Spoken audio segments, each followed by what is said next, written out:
I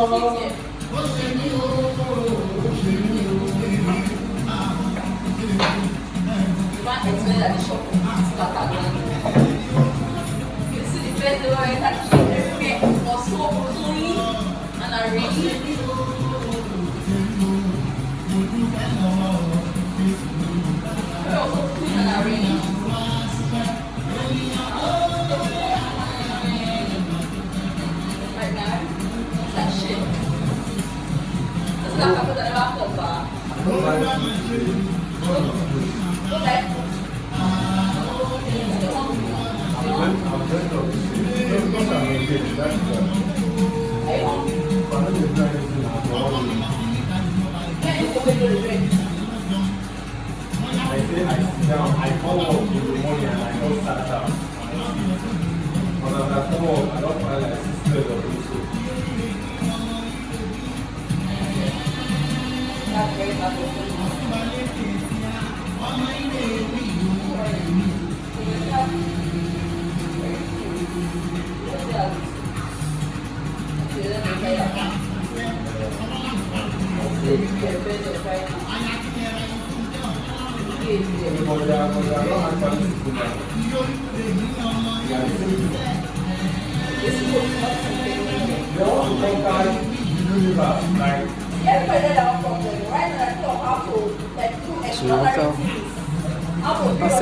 After 30 minutes, allow it to dry.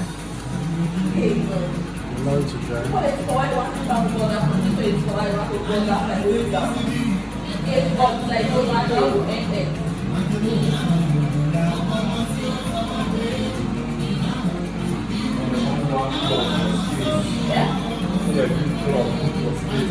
You hotel myself, traffic there, like we are on travel to Maldives now for the traffic now on space like other planets.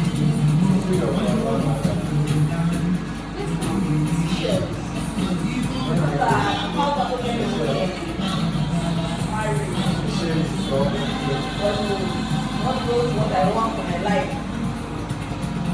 I don't want to suffer.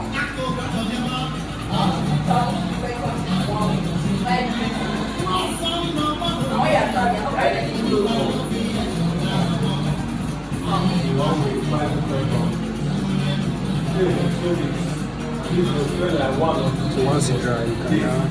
Depends on what you want. Don't decide what you want. Spend my life on one day.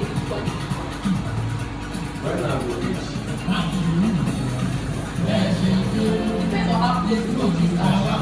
Like flights now, from that country can be 1 hour. Like it has states. Flights is 1 hour. All of the come where go that they go that go back now.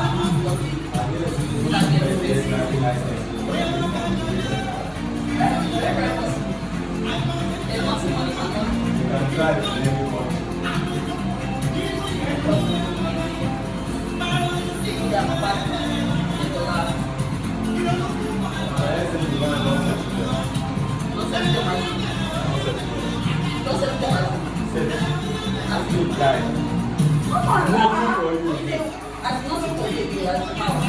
Yeah, let me give you the money.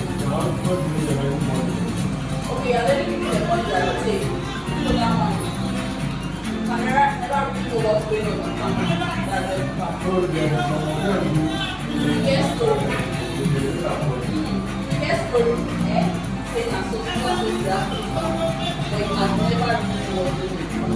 That's very bad. So they